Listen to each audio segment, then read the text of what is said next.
Good morning and welcome to a special edition of the National Newspaper Publishers Association's Let It Be Known.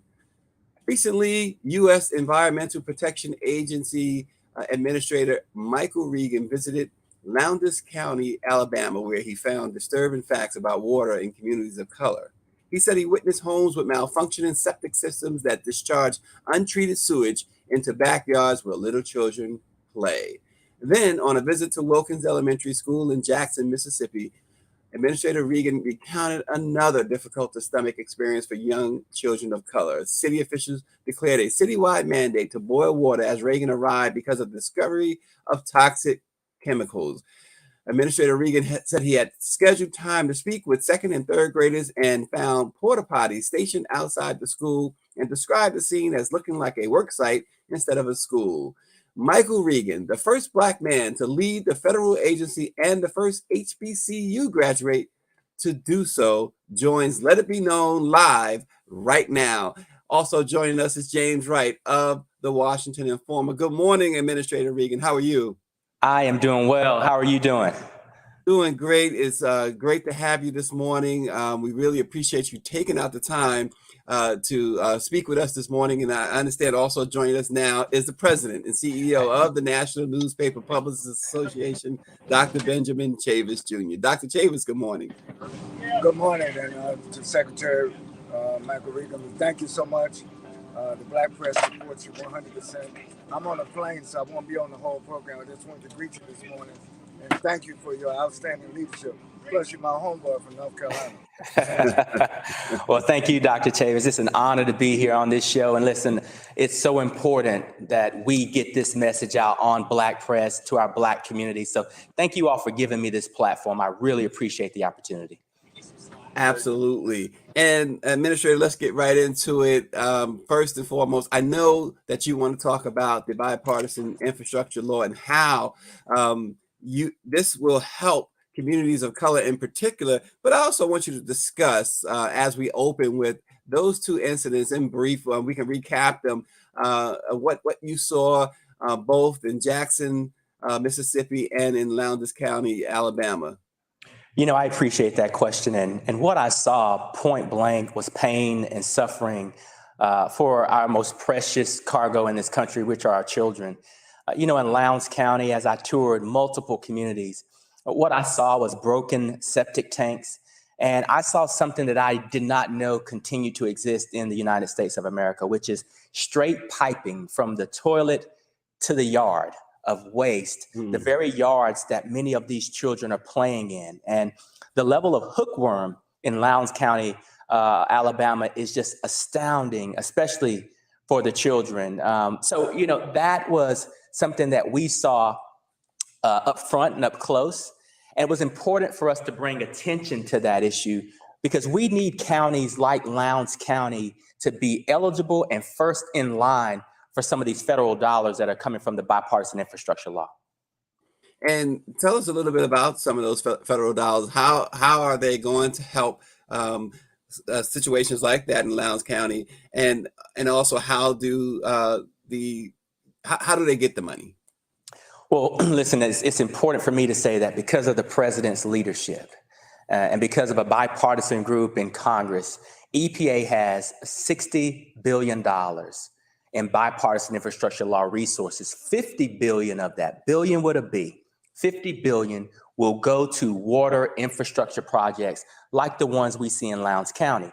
And so we work with the states to give the states an allotment of that 50 billion to push down to communities like Lowndes. And so it's my goal to visit communities like Lowndes County, to visit communities like the ones I visited in Mississippi, raise awareness, bring attention, so that when the governors begin to push these resources down, these communities cannot be ignored. Yeah, and so we also know along those lines, Administrator, that even with the COVID funds, some of the states, they did either refuse to accept it or refuse to use it. How do we ensure that they're going to use these funds from the bipartisan infrastructure law?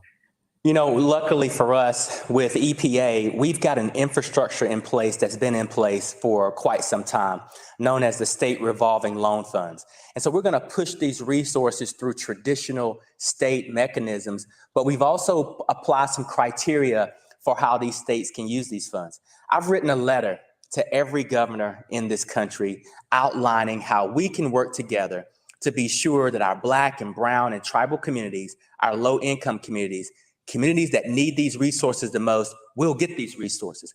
But I'm also working with mayors and county commissioners and economic developers, really trying to tie in the connection to how if we provide these communities with these resources, we'll also be providing local jobs and economic development opportunities. So there's an accountability at every level of government, from the mayors up to the administrative EPA, and we're going to make sure that these communities finally get the resources that they so very much deserve. Yeah, and Administrator, how do environmental issues, and I think you kind of explained it already, but more to the point, how exactly do these issues disproportionately impact communities with high poverty? It's astounding when you look at the statistics. If you are, African American child in this country right now at or below poverty levels, you are 4 times more likely to have elevated levels of lead in your blood. If you look at the situations that we've seen at Wilkins Elementary in Jackson, Mississippi, if you look at the situation that we just saw in Lowndes County, if you look at some of the situations that I've seen in the Midwest, I've talked to mothers whose children have been lead poisoned in Ohio, in Detroit. And these people look like us. There is absolutely no coincidence that systemic racism has contributed to a disproportionate impact of pollution in our Black and brown and tribal communities. And so I am so thankful that President Joe Biden made environmental justice a centerpiece of this administration. Leadership starts at the top. And because the president has made it a priority, it has enabled me to make it a priority at EPA. By the way, everything we do at EPA is centered around environmental justice and equity. Every policy, every regulation, our contracting, our procurement, everything that we do is through that justice and equity lens, and it makes a difference. Yeah, and Administrator, I know there's many, but and you guys are tackling these environmental justice issues, but can you just give us an idea of some of the injustices, or maybe 1 or 2 of the injustices that still permeates communities of color? As I embarked upon the environmental justice tour last November, the purpose of that, traveling from Jackson through Louisiana and ending in Texas, was to highlight the multiple injustices that continue to occur. It makes absolutely no sense that a city like Jackson cannot get the funding from the state or the federal government to ensure that when an administrator of the EPA stops by to have a conversation with children that are the exact same age as his own son, that there isn't running water at that school, that they can't use the restrooms. By the way, we are coming out of a pandemic. These children, 8, 9, 10 years old, can't wash their hands, can't use the restroom because the water pressure is too low. We need to be sure that those injustices don't occur. As I went through the parishes in Louisiana, and I stopped in New Orleans, and I saw how disproportionate the pollution is to many of these homes. I stopped by an elementary school in Louisiana, in the parishes, thousands of feet away, big industrial facilities spewing emissions while children are right there in their classes trying to read, write, and learn. Never mind go outside and have a recess. And you saw what's happening in Lowndes County. Those pictures that you show, the viewers need to understand that that's in 2022. In 2022, we have counties like Lowndes that have a 30% hookworm rate, something that should not even be present in the United States because of the exposure to raw sewage and waste. And again, it's not hyperbole. These children are playing in the same yards that this waste is being spewed into. And so we've got to raise awareness. We've got to make amends for these past transgressions. We've got to break down these racist barriers. And we have to be sure that these federal dollars go to these communities that need it the most. Yeah, absolutely. Let's bring in James Wright from the Washington Informer. James has a question for the administrator. Good morning, James. Good morning, Mr. Reagan. Always good to talk to a North Carolina A&T Aggie, even though that was not the institution I attended. A fantastic institution. I have great friends who have come from there. In the District of Columbia, we are blessed to have two rivers. One of them is the Potomac, which is known worldwide. The other, not so well known, but has been filthy for decades, is the Anacostia River. Could you please explain what your administration is doing to clean up both of those rivers, and in particular the Anacostia, because it's not district residents that's polluting it, it's actually Marylanders, and the pollution is coming down the river in terms of making it dirty and nasty. Could you talk about that? I absolutely can, and I appreciate the A&T shout out. Listen, I grew up in North Carolina hunting and fishing and spending time with my father and my grandfather. So fishing was something that was just so enjoyable to me, which is why we need to have opportunities for our children in Washington, D.C. and the surrounding areas to enjoy the Anacostia and Potomac rivers, whether they want to, canoe or raft or fish. We need to make sure that our bodies of water are healthy. And so there's a couple of things we're doing. The first is we are lining up our resources to be sure that the states and the cities have the money to clean up these bodies of water. We're really focusing on ensuring that these polluting industries that border these waters are no longer discharging the waste into these waters. That's something that has been happening for decades, and we're putting a stop to that. I've activated our enforcement arm of the agency to ensure that where we see these violations in the law, that we jump on it, and we jump on it very quickly, especially in the areas that have been disproportionately impacted. The Anacostia River is a lifeline for this city. And it's also no coincidence that the Anacostia and the Potomac have been polluted the way they have. And if you look at who is living near and around these areas, you will see a common theme there. And so our goal is to partner with the mayor, the governors of Virginia and Maryland, put everyone on notice and let folks know that, number one, we will provide the resources to help remediate and clean these rivers. But number two, that if you are polluting, whether you are a city discharging wastewater or whether you are a refinery or any kind of industrial facility, if we catch you cheating, you will pay the penalty. Well, yeah, well, and that's so important. Administrator, we have almost forgotten the crisis in Flint, Michigan. We've almost forgotten what is going on in the Detroit area with the water situation. However, we know that there are still some issues. Can you tell us how far along or how close to that being totally corrected, if possible? I mean, it should be possible, right? But how close are we to correcting that situation finally in Michigan? Let me just say, first of all, that there is absolutely no community in this country that should face what the people of Flint faced. They are so resilient. And listen, I visited Flint. I went to Flint, sat down with community members. I needed to hear it firsthand, and the tales are atrocious. So we can never get back there. Flint, Michigan is on its way to recovery. The sad part about it in this country is we have so many communities that are on the cusp of being a Flint. And so this is why the bipartisan infrastructure law is so important. $50 billion focused on water infrastructure. By the way, $15 billion of those resources are focused on eradicating lead pipes.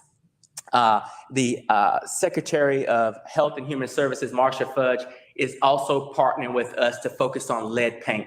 Lead, there is no acceptable level of lead. Our children are disproportionately exposed and impacted. And so we're hoping that by working with these towns and cities, whether it's Flint, Michigan, or Benton Harbor, that we can prevent this from happening again using the $15 billion from the bipartisan infrastructure law to eradicate lead pipes and partner with Health and Human Services to properly dispose of lead paint. Yeah, and Administrator, we often talk about the problem areas like Flint, and those residents, they've suffered long enough. But then there are success stories, aren't there? I heard you in the past speak about Newark, New Jersey. Can you talk about the success stories? I will. Mayor Baraka's leadership is just so outstanding and so impressive. And listen, he saw it firsthand and he said, we've got to do something about it. We can't wait on the federal government. He saw that the children in Newark were disproportionately impacted. So he worked with the county, he worked with the state, and he put together a solution to eradicate the lead pipes in Newark, New Jersey, and they've completed their journey. The children now are drinking good quality water. So we are using Mayor Baraka and Newark, New Jersey as a model. By the way, our Black mayors all across the country are doing outstanding jobs to deal with these disproportionate impacts, the lack of funding, and looking forward to the future. So in my travels, whether it's the mayor of Jackson, Mississippi, or Montgomery, Alabama, or Mayor Baraka, we want to be sure that we partner directly with these mayors, get them the resources so that we can eradicate some of these issues. And I think it's important to point out too, especially for our viewers, Newark, New Jersey, if you don't know, is a predominantly Black city. How important is that point, Administrator? It's very important. There are a lot of people that would like to say that our Black mayors and our Democratic mayors don't know how to manage our cities, don't know how to keep our cities safe from crime and from good quality drinking water. We've got Black mayors all across this country. Tashara Jones in St. Louis, Missouri. We got Black mayors all over this country who are demonstrating great management, environmental creds, and tackling the environmental justice problem. Yeah, and one of our viewers, Michelle Madison, is asking a question I think you would appreciate. How can we assist with your efforts? She's asking, and that leads to also that piggybacks off of a question, or actually foreshadows a question I had about how do we ensure that everyone has a voice in the conversation? Number one, I would ask that you invite me back and give me a voice with Black media every chance you get. I'd love for people to go to epa.gov/infrastructure. Acquaint yourselves with the resources that are there, and then help us spread the word in the communities. We need everybody talking about these billions of dollars that are available. If we can raise awareness about these resources, and we can tie that to the need, it will ensure that what the president envisioned comes true, which is the communities that need these resources the most are guaranteed to get them. By the way, let me just say, we know the system isn't fair. We know that there are states out there that routinely ignore our Black and brown communities. So we need to put pressure on our governors and on our mayors and on our leadership. Shine a light on this problem and let folks know that we know these resources are available for the communities that look like us. Well, prior to us going live, James Wright was talking about your predecessor from the Reagan administration back in the 80s, but also, it was back in the 80s, I believe, when Dr. Chavis actually coined the phrase environmental racism. When we think about where it all began, Administrator Reagan, I think about now, why do you believe it has taken the Biden administration to really focus on this and to make a change? It started with the executive order and the Clinton administration just identifying environmental justice. I continue to have a great relationship and conversations with my predecessor, Lisa Jackson, who really worked hard to elevate this topic and build some of the infrastructure here at EPA that I'm currently enjoying. But, the president said enough's enough. We've seen a lot of just, a blatant disregard for Black and brown communities for far too long. The Black community was instrumental, the Black and brown community instrumental in getting the president nominated and getting the president elected. And so he has said from the very beginning that our issues are important, but words matter, but money and resources matter more. And so he's working hard to get these resources to the communities. It's empowering all of us to do something that's never been done in government before, which is really represent and provide resources to every single person. So I'm delighted for the president's leadership and the pledges that he's made. And I can assure you, this administration especially in the space of environmental justice and equity, is doing more than any administration in history. Well, one of the things we've noticed too with you, Administrator, is that you have not sat behind your desk in the nation's capital. You have traveled this country. You have put your feet on the ground, and you have seen firsthand the catastrophes of certain communities. But talk about, if you will, climate change. Talk about that. $5 billion from the infrastructure bill, the bipartisan infrastructure bill, also is going to cleaner school buses for our children. Talk about those things because it's so important. We hear so much about the environment, and we hear so much about climate change. How does all this tie in? You know, whether it's domestically with our Black, brown, and tribal communities, or international, those who are disproportionately impacted by climate change are the ones that have least contributed to and exacerbated this problem. And so it's very important. Listen, the answers, all of the answers are not here in Washington, D.C. The answers are at the community level. Our communities have suffered for decades. They've known what the problems are for decades. They know what the solutions are. Now it's time for us to match the resources with those homegrown solutions. And so I want the best and brightest ideas. In order to get that, I've got to travel the country, visit with mayors, visit with community leaders, and really listen. If you are African-American in this country, you are about 40%, 34 to 40% more likely to live in an area that will see childhood asthma exacerbated because of climate change. If you are Latino in this community, you're more likely to see a 40% more likely increase in lost labor hours because of climate change. And what I'm talking about in both of those scenarios is a 2 degrees Celsius change. If we see the temperature change 2 degrees in the Black and brown communities, we're going to see more asthma and less labor hours for our Latino brothers and sisters. Climate change matters to the pocketbook, and it matters to to our health. And so it's important that we spread this message and recognize that, yes, we care about the environment, we care about polar bears, but there's nothing more important than people. And we want our people to be healthy. We want our communities to be healthy. We want to thrive. And so what I'd like to end with is, not only is this an opportunity to take control and ensure that climate change doesn't disproportionately impact our employment and our health, we're talking about the deployment of clean tech technologies in our communities that are creating the jobs of the future. So there's a future lens to this, which is we want our children to be gainfully employed with some of the best careers, and some of the best careers out there are ones that are tackling climate change. And I have to put a plug in. I'm a proud graduate of a historically Black university, A&T State University. We are partnering with our HBCUs to ensure that we've got the workforce of the future that not only gainfully employs our kids, but also helps our children solve some of the most, some of the biggest problems that our country and our world is facing. Yeah. Got 3 questions from viewers. Among the viewers, there's 3 I wanted to lift up. Walter Hill is asking, when are you coming to visit East St. Louis? He refers to it as America's worst.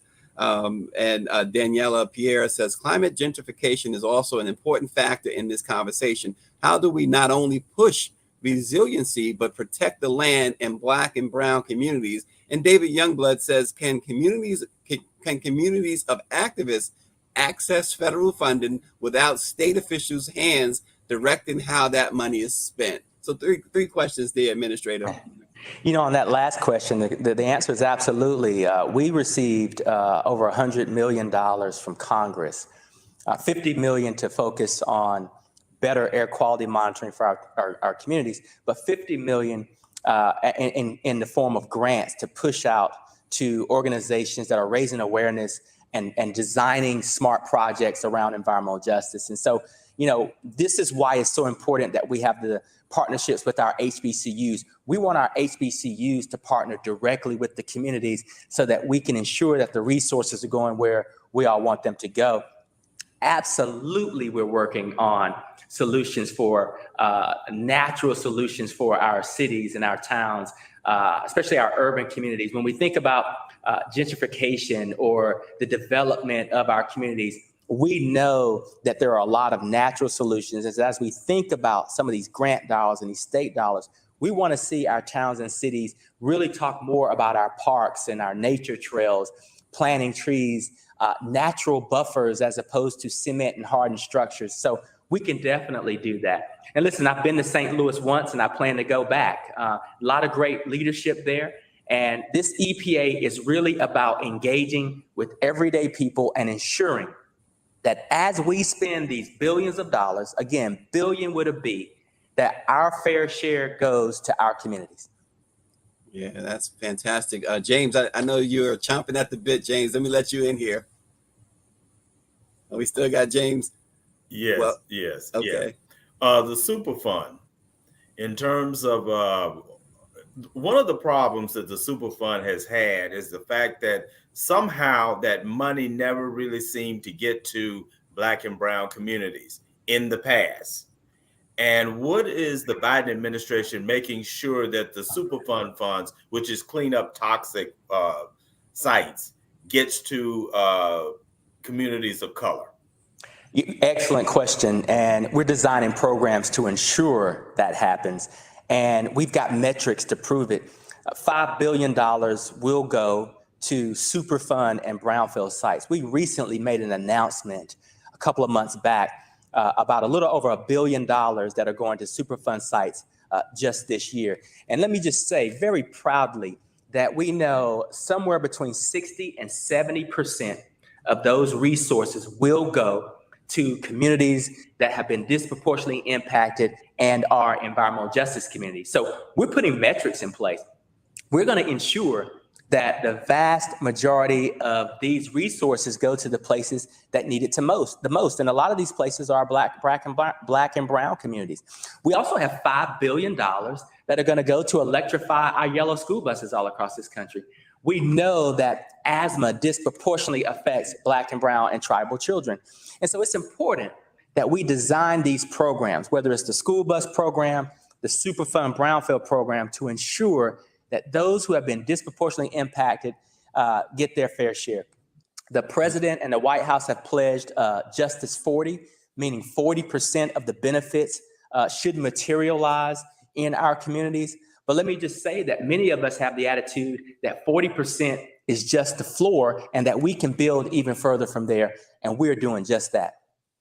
Yeah, and real quick, I want to go back to Walter Hill. He's really honing in on East St. Louis. He says it has been affected by factories and has brownfield issues for decades, and it's 97% Black. Again, Administrator, East St. Louis in particular, we know you said St. Louis. He wants to know if East St. Louis is included in your future trips. Listen, we'll try to put that on the list. We've got a lot of requests out there, but let me just say this, that even if I can't physically make it there, we have 10 regions across this country. We have regional administrators that have been appointed by the President of the United States. We can send representation. And after this call, I'll call one of them and we'll see if we can get some contact there for East St. Louis. Wow, and maybe in action. Look at that. Administrator, we so appreciate you. I want to just take this last minute or so to give you an opportunity to really talk to our viewers, talk to the Black press, Black America, about the importance of what the work that the EPA is doing under your leadership, of course, and under the Biden-Harris administration. You know, the first thing I'd like to say is that this EPA is really focused on equity, inclusion. The Black and brown communities have not had a seat at the table before like they do now, and we want to take advantage of that. The Environmental Protection Agency is responsible for ensuring clean air and clean water and healthy lands for this country. We have a very important role, and we're the tip of the spear as we think through solutions for fighting climate change. All of these issues impact our communities, impacts the health and well-being of our communities, the economic viability and vitality of our communities. So I want to partner with our communities. I want to hear the solutions directly from our communities, like the young man from East St. Louis. We need to match our resources and our technical assistance to the solutions that are on the ground in our communities. And I don't want to be paternalistic about it. I want to hear from our communities. And so while I'm in this chair, as the first Black man, to lead the United States Environmental Protection Agency, the first HBCU graduate. I want Black America to understand that I understand, because I am a proud product of our community, and I want to be sure that we create a rising tide scenario to lift all boats. Well, the administrator of the Environmental Protection Agency, Michael Reagan, we really, really appreciate you taking out the time this morning to join Let It Be Known and the Black Press of America. Thanks so much for your time this morning. Everybody remember that the convention, the 195th anniversary convention of the Black Press of America is taking place in New Orleans. He mentioned New Orleans earlier. It's taking place in New Orleans, June 22nd through the 25th. Feel free to join us. Go to nmpa-events.com and register now for a great hotel room rate. We are at the beautiful, beautiful riverfront there in New Orleans.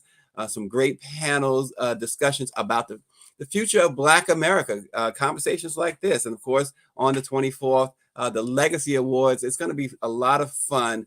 Join us there. Stephanie Mills is going to perform live, but we, more importantly, we have some great panels, and lots of good food too. That's what I'm looking forward to. Lots of good food. And also I want to say congratulations. Today is the day my little sister walks for her PhD. Congratulations, Dr. Nicole McDaniel. We will see you guys tomorrow. Thanks for joining Let It Be Known.